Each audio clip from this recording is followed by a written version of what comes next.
Baik kakak-kakak, kembali lagi dengan saya, Kak Zulfi, di Pandu Indonesia. Dan juga dengan Kak Widi tetap di Diary of Scout. Diary of Scout. Baik, kali ini kita akan berkolaborasi mengenai kegiatan atau keterampilan pramuka yang ada di kepramukaan atau biasa kita sebut dengan scouting skill. Mantap. Salah satunya saat ini kita akan membahas tentang survival. Apa sih survival itu? Bagaimana cara kita bertahan hidup di alam bebas? Ya Kak Widi? Ya. Nanti juga kita akan menjelaskan bukan hanya teorinya, tapi juga akan dipraktekkan langsung oleh adik-adik kita dari penegak. Mudah-mudahan tayangan ini nanti dapat menjadikan kita kaya akan ilmu survival dan juga teman-teman bisa mempraktekkannya langsung ketika teman-teman berada di ruang terbuka atau di hutan. Benar sekali, karena survival itu sangat penting. Tapi kali ini kita akan masih berhubungan dengan pembuatan bivak alami, pembuatan bivak buatan, dan nanti ada bagaimana sih cara kita memasak menggunakan kompor portable nesting. Ikuti selanjutnya. Oke, Kak Zulfi, ngomong-ngomong kita ada di mana nih sekarang? Kita ada di Bogor Kak, tepatnya di Gunung Bundar, itu di Kecamatan Mijahan, di Vilaping ini Kak. Tepatnya di Vilaping ya, Iya. halaman Vilaping. Nah, tadi kan kita ngobrol-ngobrol soal bivak nih kan. Iya. Di era modern seperti ini sudah banyak sebenarnya tenda, sudah banyak juga villa-villa. Kenapa sih kita masih belajar juga tentang bivak? Alasannya apa nih? Iya Kak, kalau kita menggunakan tenda itu sebenarnya bagus Kak. Tapi kalau kita sedang melakukan kegiatan kemah yang seperti di hutan untuk tenda, ukurannya agak sulit untuk dengan jarak-jarak pohon yang sekitarnya. Makanya kita menggunakan bivak karena memanfaatkan tempat yang sederhana, yang kecil, tetapi bisa untuk melindungi diri kita dari hewan buas, hujan, maupun kita bisa untuk istirahat saja. Oke, jadi pada intinya sebenarnya bivak itu darurat. Tempat tinggal sementara. Tempat tinggal sementara atau bisa juga darurat ketika kita memang dalam keadaan yang kondisional seperti nggak bawa Iya. tenda dan lain sebagainya. Nah, trik dan tips kita dalam membuat bivak yang aman tentunya tadi yang seperti Kak Zulfi bilang bahwasannya salah satu yang harus dipikirkan dalam pembuatan bivak ini adalah bagaimana kita bisa aman dari binatang buas, aman dari terjangan angin, dan juga aman dari bahaya-bahaya di alam terbuka lainnya. Nah, kira-kira Kak, tips-tips apa yang paling tepat dan baik untuk mendirikan bivak sehingga bivak ini bisa aman? Baik Widi, pertama yang kita perhatikan adalah situasi kondisi tempat yang akan kita gunakan. Seperti jangan sampai kakak nanti di bawah di bawah pohon yang sudah lapuk. Itu hati-hati. Kalau bila terjadi hujan bisa roboh pohonnya. Kedua, jangan di tebing. Takutnya terjadinya longsor. Tiga, jangan ambil di wilayah jalannya air karena apabila terjadi hujan akan terbawa arus. Itu yang paling penting Kak. Dan jangan dekat sungai atau sumber air. Karena biasanya kalau kita bivak dekat sumber air itu tempat binatang-binatang mencari minum Kak. Betul. Iya, jadi nanti takutnya binatang-binatang lain datang untuk mencari minum, ngelihat bivak kita. Tukeran Kak. Tukeran. Kita yang pindah, dia yang masuk ke bivak. Seperti itu. Oke, nah itu teman-teman tadi triks dan juga penempatan ya, lebih kepada penempatan bivak yang baik dan juga aman. Nah sekarang bivak itu kan sebenarnya bukan hanya menggunakan alat-alat yang kita bawa ya seperti selimut dan lain sebagainya. Nah bisa juga dengan menggunakan beberapa material yang ada di alam seperti dedaunan, ranting dan lain sebagainya. Nah, yang efektif itu membuat gimana Kak? Karena pada dasarnya bivak itu kan untuk tempat tinggal sementara. Seringkali kita melihat ada bivak yang di atas pohon juga. Nah, sekarang apa sih? Bagaimana sih caranya? Apakah bivaknya muat 2 orang atau hanya untuk khusus 1 orang? Terbuatnya dari apa nih Kak kira-kira? Ya, untuk bivak alami biasa kita menggunakan dahan-dahan atau daun-daun yang biasa yang sudah ini ranting-ranting sudah patah ya Kak ya. Karena kita untuk menjaga alam. Tetapi bila nggak ada Kak, dengan situasi kondisi yang tidak memungkinkan, kita bisa memilih dahan-dahan untuk batang-batang sebagai penyangga bivaknya. Dan di bivak ini sebenarnya kalau untuk kapasitas 1 atau 2 orang itu bisa Kak. Tapi jangan sampai 1 keluarga Kak. Kalau satu keluarga nanti takutnya di dalam jadi kayak ikan pepes Kak. Dan jangan lupa di bivak ini juga Kakak harus buat pintu depan dan pintu belakang. Oh, apa gunanya nih Kak? Iya. Menarik. Nah, kenapa kita harus membuat bivak itu pintu depan dan pintu belakang? Pintu belakang itu kita tutup rapat, tapi tetap bisa dibuka Kak. Karena bila kita istirahat dan tiba-tiba ada hewan buas masuk dari pintu depan, kita bisa membuka pintu belakang.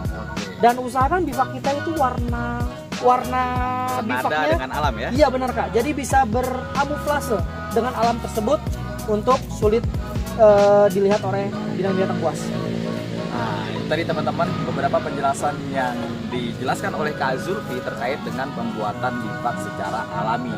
Jadi pada intinya bivak adalah untuk bertahan hidup sementara, dan lebih pentingnya lagi adalah untuk menjaga daripada binatang buas yang ada di sekeliling kita dengan cara kita berkamuflase dengan keadaan alam sekitar. Nah teman-teman, untuk lebih lengkapnya nih Kak, langsung saja mungkin kita tengok adik-adik kita yang sedang membuat bivak baik secara alam maupun yang memang sudah dipersiapkan atau dibawa dari rumah. Ya.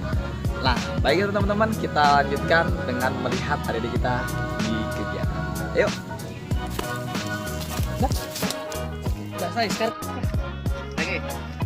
Kak Zulfi, tadi kan kita udah jelasin secara teori ya, bagaimana bivak itu dan seperti apa kan.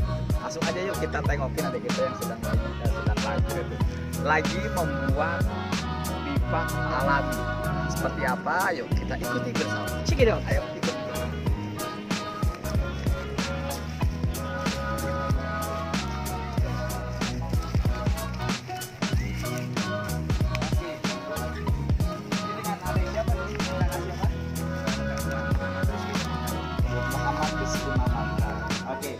Kak Zulfi, kalau kita lihat nih, ini kayaknya berbeda mekanismenya dengan membuat bivak yang memang dipersiapkan. Kalau saya lihat ini sepertinya kita juga butuh pengetahuan simpul dan kata. Nah, kira-kira kalau begini kita kasih tahu. Kalau biasa Kak, kita di pramuka tuh menggunakan simpul awalan, menggunakan simpul pangkal. Simpul pangkal fungsinya untuk awalan dan akhiran ikatan. Dan setelah simpul pangkal itu digunakan ikatan palang. Ini menggunakan ikatan palang untuk melilitnya. Dan nanti untuk menyambung, seperti ini ada menyambung dua kayu. Itu nanti bisa menggunakan ikatan sejajar atau ujung tali. Ini ada yang hal istimewa. Sebagaimana kita ketahui, bivak yang memang umumnya dipasang, yang memang sudah dipersiapkan, biasanya lebih tinggi, biasanya sepinggang ya. Nah, sedangkan bivak pada umumnya yang saya lihat, bivak-bivak yang memang darurat, biasanya dibuatnya itu lebih rendah. Memang seperti itu atau memang kondisional Kak? Ya, menurut saya itu kondisional Kak. Karena saat ini banyak berbagai macam bentuk bivak, ada malah sampai dia di atas kepala, bentuk seperti rumah gitu kan. Tapi kalau itu untuk yang terbuka agak baik. Tapi takutnya kalau memang kita tidak tahu ada hewan buas, itu agak bahaya kan. Makanya kita buat sekecil mungkin, seminim mungkin, yang penting kita bisa tidur untuk beristirahat dan berkamuflase lebih mudah. Nah teman-teman, untuk mengkamuflase daripada bivak ini nantinya akan dibuat seperti apa? Yuk lebih dekat kita tanya langsung sama yang bikin. Kak Rizky, yuk, ini mau dibikin apa nih? Rencananya bivak model gimana? Model seperti rumah. Jadi begini ya, atap rumah, seperti atap rumah ya. Seperti atap rumah. Oke. Terus Dua pintu. oke, dua pintu. Pintunya di mana aja nih Kak? Ini pintu depan di sebelah sini. Oke, pintu depan, Pintu depan, pintu utama. Terus yang di sini itu pintu belakang. pintu belakang. Jadi kalau pintu depan ini fungsinya untuk masuk. Kalau pintu belakang itu untuk darurat. Ini yang dibilang Kak Zulfi tadi ya, dengan menggunakan ikatan pangkal sebagai awalan dalam setiap ikatan. Pada dasarnya bukan hanya membuat bivak, tapi juga apapun bentuknya. Biasanya memang pramuka sering menggunakan simpul pangkal sebagai awalan. Kenapa? Karena simpul pangkal apa namanya lebih apa ya, Erat. apalagi kalau teman-teman mungkin lebih gampang berpikirnya ketika membuat tandu, anak tandu dengan ibu tandu atau bapak tandu, kakek tandu, terserah lah. Itu biasanya menggunakan simpul pangkal sehingga dia nggak bergerak. Nah, Benar. kontennya seperti itu ya. Baik, Kak Rizky, ada sedikit nih mohon bertanya saya. Nanti setelah ini dipasang ranting-ranting sebagai kerangkanya, untuk penutup atasnya apa ya? Untuk penutup atasnya itu kita bisa menggunakan daun-daun besar ataupun daun-daun kering supaya terlihat di alam sekitar itu tidak ada apa-apa. Tidak ada apa-apa Kak ya. Kamuflase ya. Berkamuflase. Baik Kak, ini kalau bawahnya memang harus pakai matras atau bagaimana ya Kak? Bawahnya itu tidak harus memakai matras, tapi bisa juga menggunakan Dedaunan ya Kak ya? dedaunan seperti daun pisang Ini untuk alas ya. ya untuk alam. Baik Kak, kalau seperti itu teman-teman, kakak, untuk bivak itu banyak sekali modelnya. Kakak bisa browsing, cari model-model bivak. Yang penting syarat utama bivak yang harus kakak ketahui, bivak hanya untuk tempat tinggal sementara, untuk melindungi diri kita dari hewan buas, terik matahari ataupun hujan. Yang selanjutnya, bivak itu jangan didirikan di tebing, karena apabila terjadi longsor bisa membahayakan diri kakak. Selanjutnya, jangan mendirikan bivak di dekat aliran air, karena bisa terjadinya air bah ataupun banjir di bivak kakak, basah, jadi tidur kakak tidak nyaman. Dan yang paling penting, jangan mendirikan bivak di aliran sungai ataupun kakak mendirikan dekat sungai bivak itu. Kenapa?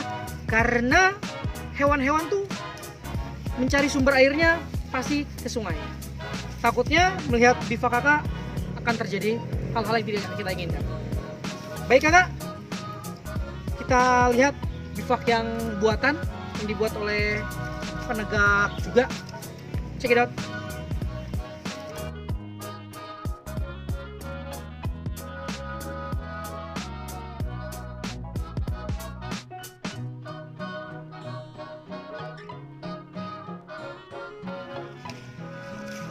Oke sahabat Pandu dimanapun berada, tadi sudah kita lihat bagaimana membuat bivak di alam. Ya, bivak sebenarnya di alam ya. Artinya membuat bivak menggunakan bahan-bahan yang ada di alam. Nah sekarang kita lihat pembuatan bivak dengan menggunakan alat-alat yang memang sudah dibawa atau dipersiapkan dari kakak-kakak semuanya. Nah kita langsung samperin aja penegak kita yang sedang bersama Kak Zulfi di sana. Kita akan tanya sedikit tentang bagaimana dan juga seperti apa sih proses pembuatan bivak ini. Yuk kita lihat. Oke, Kak Zulfi, Ya, Kak Widi. ini bivak yang diceritakan tadi ya, yang Ya. memang bahan dan peralatannya sudah disiapkan. Benar sekali. Nah, ini seperti apa nih Kak proses pembuatannya, dan banyak orang yang mungkin menganggap oh ini biasa aja sih, artinya nggak ribet-ribet amat. Tapi sebenarnya juga kalau tidak kokoh juga akan membahayakan kita juga. Nah, ini bagaimana Kak? Sebenarnya kalau dibilang bivak itu ribet, nggak usah ribet, karena bivak itu yang sederhana Kak. Tidak usah yang membuat diri kita ribet, yang penting kita bisa nyaman untuk tinggal sementara dari terik matahari ataupun dari hujan dan hewan buas lainnya. Tapi kalau untuk proses pembuatan ini kayaknya kita lebih cocok ngomong sama penegaknya aja deh Kak, Oke. karena beliau yang membuat. Oke. Kita lihat penegak, kita dengerin dulu penegak, kita tanya-tanya sedikit. Kak, siapa namanya? Awi, Dengan Kak siapa Kak? Kak Awi Kak? Kak Awi. Oke, kita sedikit nih Kak tentang bagaimana sih proses pembuatan bivak. Alatnya apa saja, bahannya apa saja, dan bagaimana cara pembuatannya. Dan tolong dijelaskan ini kenapa ada ranting-ranting di sini. Sementara di sini ini kalau kakak lihat ini bolong ini. Nah, kalau kita lihat teman-teman bisa lihat di sini, ya ini bolong. kemungkinan ini akses ya, saya juga kurang paham. Ini mungkin akses. Sementara di sana ini ada tumpukan jerami atau bisa juga tumpukan batang-batang pohon dan sebagainya gini. Kira-kira ini bagaimana Kak? Kalau menurut saya apa? Iya. Gimana enaknya aja nih? Oke, siap. Bivak buatan ini mudah sekali buatnya. Peralatan dulu Kak. Peralatannya Ya. ya bisa ponco, bisa playseat, tali, itu yang terutama tuh tali. Terutama tali ya. Enggak, terutama sih bukan tali juga. Gimana sih? Bukan talinya nih. Apa? Yang terutama tuh ponconya. Teman-teman mungkin banyak yang belum paham nih. Ponco itu apa? Pocong. Bukan. Ponco itu jas hujan, kelelawar tuh Kak. Yang kata depan, yang belakang itu tukang ojek, ada kan tukang ojek. Ojek. Ojek bro. Oke, Nah, itu. lanjut. Kan tadi udah kan itu tali. Terus kalau ada itu sih tinggal ranting-ranting, tinggal letokin sini. Oke. Buat apa namanya? Berat. Ya, berat apa? Apa namanya? Pasak. Nah, iya pasak. Pasak bro. Pasak Kak, pasak. Nah, jadi intinya adalah cuman ponco atau kain lah ya, kain lebar sama tali. Nah, Kakak mau nanya lagi nih. Ini ngikatnya bagaimana dan Tingginya seberapa? Terus ini kenapa nih ada lubangkan seperti itu? kalau ngikat sih pertama sih pakai pangkal. Sama ya, pangkal. Jadi semua mau apapun itu berawal dari ikatan pangkal. Ya, gitu. Terus tingginya sepinggang. Tingginya sepinggang ya, yang membuat. Ya, bukan pinggang anak kecil ya, kan? Repot nanti yang Itu membuat. susah ini. Oke. Terus kalau bivak ini sih muatannya bisa 3 orang, mungkin 4 orang bisa. 3 orang ya, jadi teman-teman coba lihat. Jadi lumayan juga ya, bisa 3 orang, 4 orang. Kita kalau dijejer 5 orang masuk ini ya, kasihan kayak ikan teri nanti. Ikan teri ya. Nah, terus Kak terakhir, ini kenapa nih ada di los, di bolong, sedangkan itu diberikan kayak apa ya? Kamuflase. Ranting-ranting itu ya. Kenapa itu? Oh, itu pintu belakang, jadi tersembunyi. Jadi kan ini kan pintu masuk nih. Ini pintu masuk. Ya bakal misalnya kita mau istirahat kan bisa enak. Ya. Kalau pintu sana itu bakal misalnya ada binatang buas. Oh. Contohnya babi kan langsung masuk aja tuh. Nah kita masuk. Nggak pakai tok-tok Iya, ya. Nggak pakai itu langsung masuk. Nah, Kita kita langsung kabur lewat kabur belakang. lewat belakang. Oke, jadi pintu belakang sebenarnya nggak dimatiin ya, Nggak. cuma buat kamuflase aja. Ya, untuk lebih mudah kita Nah, kalau ini kakak mau Menyelamatkan diri. menyelamatkan diri. Nah ini, saya ada pertanyaan yang sering kali ditanyakan dan ini variasi jawabannya tergantung daripada orang yang membuat. Dan kakak-kakak menyikapinya nanti bagaimana? Nah, ya pertanyaannya ada unik nih, agak aneh juga sih. Ini udah jadi begini, perlu nggak sih kita taruh lagi dedaunan kering, dedaunan basah seperti yang ada dalam pada bivak alam? Menurut kakak, Anif jawabannya versinya macam-macam. Baik, Kak Junfi yang Ya. jawab. Ya. seharusnya kalau bivak itu kan dia syaratnya berkamuflase juga dengan alam sekitar. Jadi apabila menggunakan fly sheet seperti ini ataupun ponco atau bahan anti waterproof, anti air, bisa ditambahkan dengan dedaunan dan ranting-ranting untuk menutupi atasnya. Kenapa ini seperti ini? Kalau kakak berkemah mungkin hanya berkemah biasa saja, mungkin bisa seperti ini. Tapi kalau kakak benar-benar nanti seperti kakak survive di wilayah hutan ataupun pegunungan, kakak apabila membuat fly sheet, menggunakan alat fly sheet, tambahkan dengan bahan alaminya seperti daun-daun untuk ditaruh di atas. Pada intinya kamuflase. Kamuflase. Oke, jadi teman-teman, jadi tadi kita sudah melihat juga bagaimana proses pembuatan yang benar-benar alam dan juga memang sudah persiapkan peralatannya. Jadi mudah-mudahan penjelasan ini bisa bermanfaat bagi semuanya dan juga mungkin sesekali memang pramuka perlu ya untuk belajar begini ya. Perlu banget ya. Perlu banget. Perlu banget. Supaya tahu juga yang pramuka itu kan di alam, bukan PJJ. Bukan pembelajaran jarak jauh kan, tapi Iya, jalan-jalan jauh. Pramuka itu belajar jalan-jalan jauh. Gimana belajar jalan? Biar lebih pintar untuk Iya. mengenal alam. Betul. Jadi sesekali boleh bawa kakak-kakaknya atau adik-adiknya untuk bisa bermain bivak ya, belajar bivak. Jangan di tenda terus ya, belajar bivak. Action. Baik kakak, sekarang untuk bivak alaminya sudah jadi cukup bagus karena warnanya sudah bisa berkamuflase oleh wilayah sekitarnya. Dan ini untuk pintu depannya, pintu belakangnya ditutup rapat agar nanti kalau terjadi sesuatu untuk melarikan dirinya bisa melalui pintu belakang. Sekarang kita akan coba praktekkan bagaimana sih kak cara masuk atau cara menggunakan bivaknya. Untuk Kak Rizky boleh dicontoh.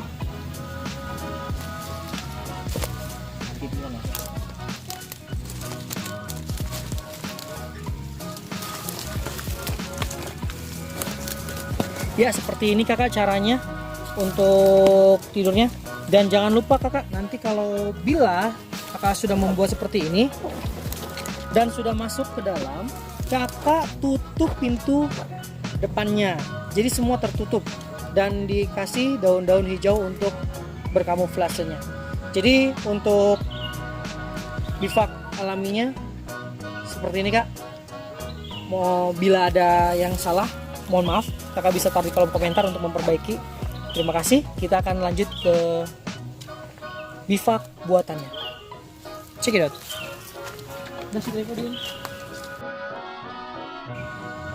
Baik kakak, di sini bivak buatannya sudah jadi yang menggunakan flysheet. Di sini ada Kak Awi yang akan mempraktikkan bagaimana sih cara menggunakannya atau cara masuknya ke dalam bivak. Silakan Kak Awi.